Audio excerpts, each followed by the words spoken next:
My wife went out last night. I was worried sick because she wasn't answering my phone calls, and then at about 4:30 in the morning she stumbles in an outfit that she did not leave the house in, and I had one scent that I could smell: cologne.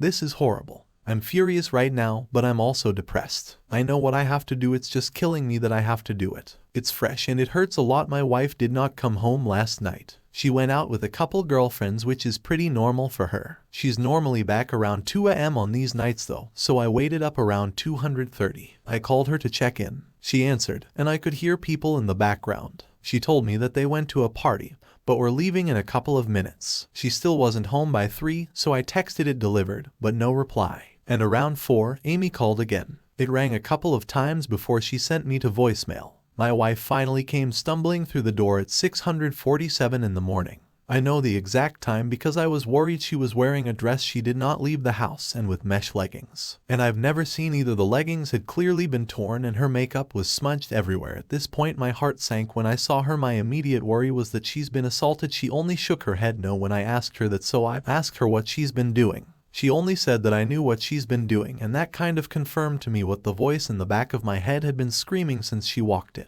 My wife cheated on me last night. I asked her who it was. She shrugged almost casually and said it was somebody they met at the club. She went back to his house and hooked up with him, then Uber at home. She then said she didn't want to fight and just wanted to sleep. So that's what she did. She's still asleep now and didn't even take a shower before passing out. Suffice to say, our relationship is over. We don't have any kids and we rent. So it shouldn't be extremely complicated process. I keep trying to reason myself out of it, pretending there might be something to salvage. Here, I've always maintained that cheating would be a red line for me though. I think I need to stick to that. Small update just a few days later. Alright, things have happened. I'm no longer at home. I left. I wasn't able to get the day off work today though, so I'm writing this on my lunch break. I've been a struggling mess keeping myself together today, honestly. I've had to sneak off to the bathroom twice to cry. Crap's rough, dude. I'll post something more detailed later on because, well, there's a lot to say. I'm exhausted. I've only slept about 4 hours total since this all happened. Does anyone know if I should post the actual update in a new area or just update the one I've already made? It's going to be a lot to say. Also, to the woman who felt compelled to send me a topless picture, thanks, but also no thanks. My heart just isn't in that sort of place right now. Well, I'll update you guys soon. Second update 1 day later. Hey, it's me again folks. I'm sorry I didn't get around to this sooner. I wasn't able to get the day off work yesterday because my boss kind of sucks. I was a complete mess at work yesterday though, so I was allowed to take the rest of the week as vacation. Thankfully, I think I went through all the stages of grief while my soon-to-be ex was sleeping. I wasn't expecting my post to get any attention at all. I just figured I needed to try to talk to someone about it because I was not in a good headspace. I made the post in the morning and by noon she was still locked out in the bedroom. I'd processed things a bit more and I had a rough plan in my head that I was starting to set in motion. I made a short list of questions I wanted to answer to, gathered up all my important documents, laptop, etc. Then I went into the bedroom and started packing myself a suitcase. I know a lot of people wanted me to kick her out. I mean, I did consider it, but honestly, I'm not overly attached to this place. We just rent it. I'm actually in a lucky enough situation to be able to say that paying half the rent for a few months isn't going to financially kill me. It'll still a little bit, yes, but I'll make it. And I feel like being around this place is only going to remind me of her. Anyways, I need to be looking forward, not backwards. So she ends up waking up halfway through my packing of the suitcase. There was a momentary confusion as she looked around the room. Then she just starts bawling. Maybe this is awful of me, but I didn't even try to comfort her. I told her I had the screenshots of her Uber and text messages from her phone, and that plus her confirmation was enough that things between us were completely over. She didn't even answer me and just cried louder. I debated trying to continue the conversation, but I decided to just pack the rest of my suitcase and head back out to the living room until she came out. When she finally left the bedroom, she sat next to me on the couch and asked me if we could talk things through. I told her as calmly as possible that wasn't how things were going to work. I was going to be the one asking questions. I wanted answers. She told me she'd be honest, so I proceeded. My voice was shaking the entire time and it was taking me everything to hold it together, but I kept going. A few questions was this the first time she cheated? Well, she starts crying at this point before she answered that and told me no. She cheated on me multiple times over the course of our relationship. It was, and I'm going to use her words exactly here, quote, just sex away for me to let off steam. None of it meant anything. Well, I wrote a comment shortly after making my post that all the love could not just fade away in one swoop. Well, I guess it can. It hit me right then that I wasn't dealing with my wife. The person I was married to literally wasn't in this room. This was somebody different. She refused to tell me exactly how many times she's cheated. Just wants me to know it's more than last night, as she used protection. At this point, she has no hesitation, and she just nods her head empathetically. She seems surprised. I'd even ask that. I'm still going to get tested just to be safe. I did some research into timing, and I'm going to look after it. Are her friends also cheating on their spouses? Yes and no. I tried to get her to tell me which of her friends were cheating so I could get in contact with their spouses. She probably should have, because her refusal led me to message pretty much the romantic partner of every one of our girlfriends I could find on social media. There's a couple I don't know and I couldn't find. But hey, I did my part. And final question, why did she do it? This was the answer that absolutely gutted me the most. I'm going to use her exact words again, quote, "I need to have sexual variety." I told her that it's not like our sex life is dull, and she clarified it's not the same as something now. I didn't even have a response to that one. I'd expected something about me working too much or not supporting her emotionally. No, she just ducked other guys because she felt like it and wanted to have some fun. When I didn't respond, she starts asking me about counseling and therapy. I reiterated that our relationship is absolutely over. I'd be leaving. What she did next absolutely disgusted me. My ex actually tried to have sex with me. She put her hands on me and starts trying to take off my clothes. I felt like I wanted to vomit and push her away after a couple of seconds. She just kept telling me that she would figure out a way to fix it, that we would work through it together. And I told her there's absolutely no way. And she starts bawling again. She went to the bathroom and locked herself inside. I was just so sick of everything at this point, and I called her mother and told her exactly what was going on. The full story too, all of it. Even the details, the cheating, the questions I've asked, and the fact that I'm leaving. I've always had a good relationship with my ex's parents. They both decided to drive to town, which is about an hour from them. Once I knew someone was on the way, I just grabbed my things and dipped out. Her waterworks in the bathroom were just annoying me because I felt hollow. Well, especially given the answers to my questions, I ended up packing another bag and I left. Took all the things that I could think of that I felt sentimentally attached to. I found a parking lot and just sat in my car until I was able to get in contact with a buddy for a place to crash. I tried to take a nap, but I was running on way too much adrenaline. I knew when her parents had made it to the apartment because she starts calling me. When I didn't answer those, she starts texting me. She'd gone from sad and crying to furious. Apparently I'm, quote, "a fucking piece of crap for telling her mom everything." Well, Daisy, I'm sorry. I've received roughly 100 texts from her since leaving. They range from name-calling all the way to begging me to come back, just sending me pictures of the food she made. For some reason I haven't responded to any of them.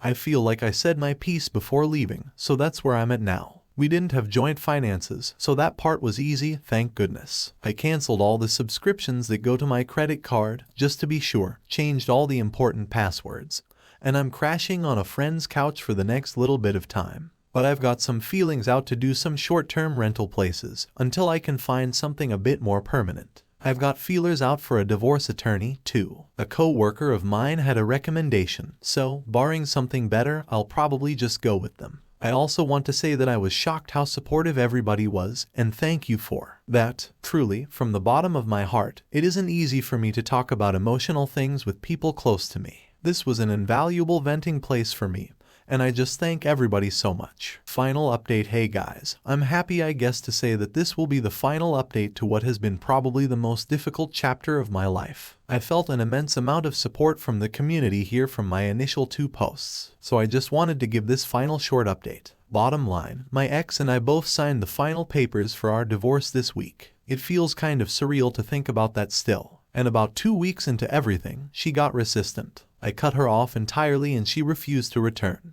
my attorney's calls, at least for a little while. Eventually, everything got back on track. As for the infidelity itself, I don't have a ton more details to share with you. We did a short mediation and by that time, I didn't even feel there was any remorse on her end. I've talked about that a lot with my therapist. Yeah, I'm in therapy by the way. It still hurts that someone who I thought loved me could have apparently cared about me so little, but hey, I'm working through it. That's really all I've got to share. Thanks again, guys. That was an absolutely wild story. Let me know your thoughts in the comments section. Let's read a couple comments on the original post. Number 1 comment says, "You know, things are over when you calmly make your exit. I'm just so happy he got out of there and he can move on from his dumpster fire of an ex." Comment to replies to that saying, "I was hoping for an update on her friend's situation, knowing that others were cheating on their spouses and contacting the entire group to warn them. There must have been some sort of fallout and reckoning happening. I hope others got out too." And then the final comment replies to that one, saying from his comments, quote, "2 other relationships ended because of all this. I spoke briefly with both of the other guys and they had both found out what I had in different ways after I tipped them off from it. Awful situation, but better for all of us in the end, I'm sure. So guys, I want to know your thoughts about that story. Have you ever been in a situation like this?" Story 2 of the day is titled, "My Boyfriend. Well, he proposed to me and I said, no, I'm worried that we're going to break up now. Last Friday night, my boyfriend invited me to dinner with a bunch of his family members. We've been together since August 2012. We went to a nice restaurant and everything was going fine until he starts giving a speech on how much he loved me, wants to spend the rest of his life with me, etc. Before I knew it, he was on his knees asking me to marry him. I've told him more than once that I never, ever want to get married. I don't want to be someone's wife and I don't want a husband. Anyways, after he proposed, I was in shock for a couple of seconds. I didn't say anything for a while and I didn't mean to, but I laughed and I straight up said no. I laughed in the awkward situation, so I made it even more weird. As soon as I said no, his face dropped. He left the restaurant for a few minutes and his mother followed him out while I sat there awkwardly with his family. Thankfully, none of them asked me why I didn't say yes when he came back inside. We finished an extremely awkward dinner. My boyfriend and I lived together, so after we paid, we drove back home. Soon as we got home, we got into a gigantic fight. He yelled at me and said that I embarrassed him in front of his family and called me selfish. I reminded him. I told him I never want to get married, but he said he thought it would be different with him. He's at his parents' house and it's been since Saturday morning. I've tried calling, but he's just ignoring me. And I spoke to his brother this morning. He said my boyfriend was considering a breakup and that I should get ready to move out. His whole family pretty much hates me now. What can I do to convince him not to break up with me? We've been so happy for so many years and I don't want to lose him over this. We can be together without being married." Update number 1. I just want to thank everyone for the advice that you gave me in my original post. I really do appreciate it and I'm super thankful. I got a few messages asking for an update, so I thought I'd give you one. Over the weekend, I attended a wedding. It was a fun night and I'm really happy for the couple.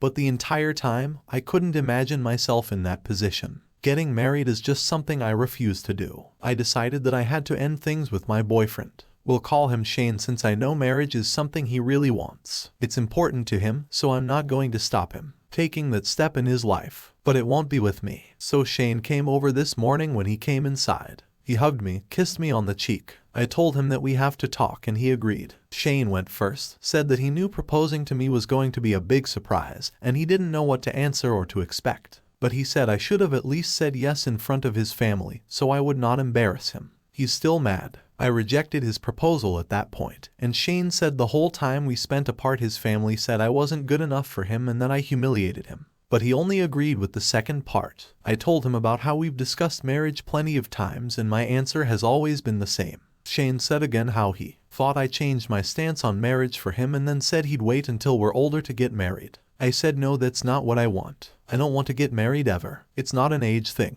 It's just not what I ever want to do. Why don't you understand that? At this point Shane starts yelling at me and said my family was right about me. I told him we want 2 very different lifestyles. Marriage is important to him but it will never be important to me. I said I'm more than willing to be his life partner but not his wife, and that since we want different things we should just break up. I want him to get his happy ending. He kept asking why I'm being so stupid and stubborn that quote it's just a marriage and I should get over it. I said I'm an adult and can make my own decisions and marriage is not what I want. Shane stayed in our bedroom for a while and I stayed in the lounge room. I think he was on the phone to somebody. I'm assuming his brother. When he came back out, he said he'll give me an ultimatum. Either we stay together and get married in at least a few years. He wants to start a family soon, which is a whole other issue for me. Or we just break up. I said we should break up. I said, well, we can both get what we want. Since I know Shane will eventually find someone to settle down with. At this point he just says, fine, whatever, and went back into our bedroom for a few minutes before he left.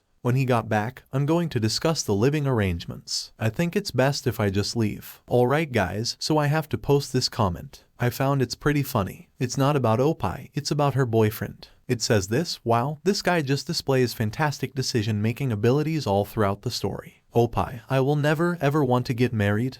Okay, boyfriend, I know. I'll propose to her in public in front of my whole family. That's bound to go well. Hey, will you marry me? Opie, no boyfriend, okay. She said no, so I'm going to try to convince her to get me married anyways. She seems open to that. Then Opie says, no, we should break up. And boyfriend says, if you don't marry me, I'm going to break up with you. Opie, okay. Guys, let me know what you think about that little dialogue. If you think of it that way, it makes the boyfriend look really stupid. I mean, he did set himself up for disaster. She said she didn't ever want to get married. But let me know your thoughts in the comments section, guys. That's all the stories for today. If you're new to the channel, go ahead and subscribe. You can also find my other channels in the description below. Have an amazing day and I'll see you guys tomorrow.